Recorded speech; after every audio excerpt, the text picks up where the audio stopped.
Alright, yes, welcome back to another review. It has been a while. I've been very busy with uni recently, so I've not had time to make any reviews, but I have a special one here today. We have the AIMPAD 1.5 X ORIHARA glass pad. I really hope I pronounced that name right. But you might be able to tell this is a Japanese company. They sent this mouse pad for review and testing purposes. So I'm just going to give my honest thoughts and opinions on this pad now. So coming in, you can get two sizes of this glass pad. You can get 490 by 420, or you can get a smaller version, which is 270 by 230. So you've got two options for this glass pad. If you want to get the smaller one, maybe if you've not tried glass before, you don't want to buy the full price, you can get a smaller, cheaper version of that. But this glass surface is coming in at 1.5 millimeters thick, so roughly standard with the market now. We're seeing a lot of thinner glass overall in the market trend.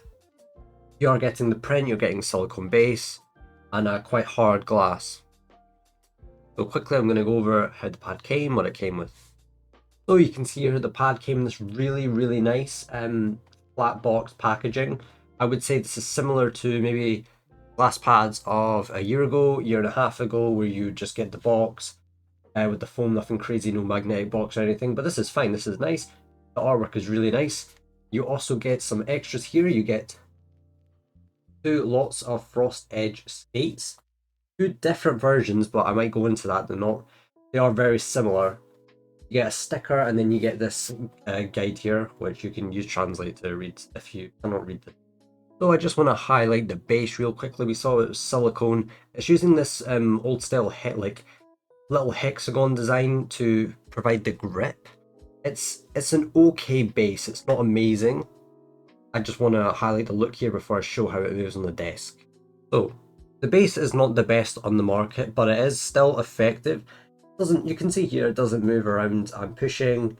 It's only going to move if I put a lot of force into trying to physically move it. If I'm playing, no issues with this, is staying put.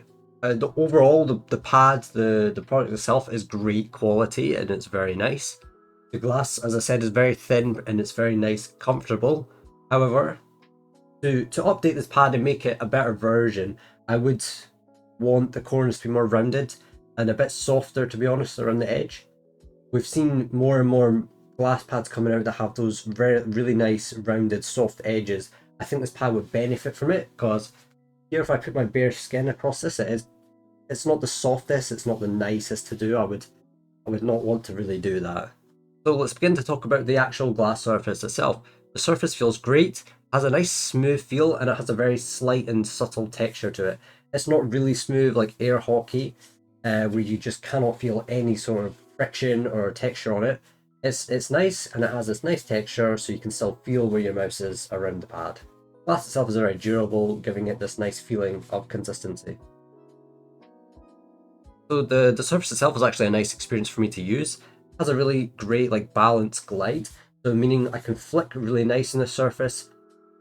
It has that initial friction and dynamic friction, so the speed just doesn't get out of control, and I can still stop after my flick to micro. So if I'm playing static, I can do a very strong initial flick and smooth it up into a micro without it feeling absolutely uncontrollable or anything. You know, I use glass pads for when I play static, so I need something where I can flick and still precisely land a micro immediately without having to stop or feel floaty on the pad.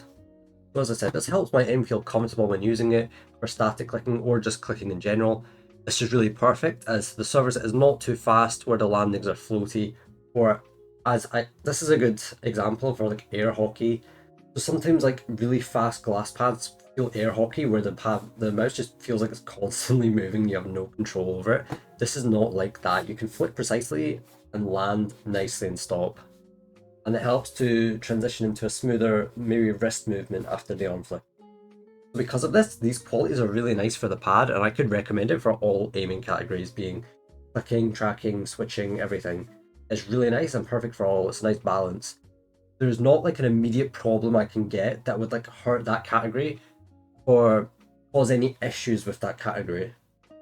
Like tracking might feel best on this pad due to the like consistent glide you feel. Feels very nice. I can change directions nicely and smoothly. I would say it's probably the best for tracking. But this again, with the stopping power and that friction you can still feel, makes target switching also great. So if you're switching targets, small tracking, micro movements, it feels very good. So let's talk a bit about the artwork now. You can see here it stands out a lot. Now you would say maybe people are getting sick of these designs, but this is different in my opinion. This is not one of those just an anime face with you know, I'm not going to point it out, but you know what I'm talking about. If you know glasspads, it's not one of those ones. We've got a really nice artwork design here with the focal point, and there's a lot going on here. There's a lot of colors, a lot of splashes, just to crack glass. We've got the swords as well. There's a lot going on to make this. So I would say maybe this isn't for everyone. Maybe someone just wants a chill, like, nice looking glass pad that doesn't have a lot going on. If you like artwork, you like design, this looks great and looks really nice on the desk. And honestly, like, for wall art or something, this would look amazing too. So who's this glass pad for? Honestly, this glass pad is basically for everyone. There's no problems with it in any AIM category. It's great for literally every category, any game you'll play. It's really nice. Obviously, I would cater it towards tracking players, but if you can handle glass clicking and switching, then this is for you too. You're going to have no issues with it. Valorant players you can use is fine. The micro still feels great on this pad. And then anyone that just wants a nice design, this is a really nice glass pad for you. Overall, this is great. I would like to see what AIMPAD do next. Are they going to upgrade this pad? Are they going to release different surfaces? That's what I'd like to know, because this is a really nice product. Thank you, and I'll see you in the next one.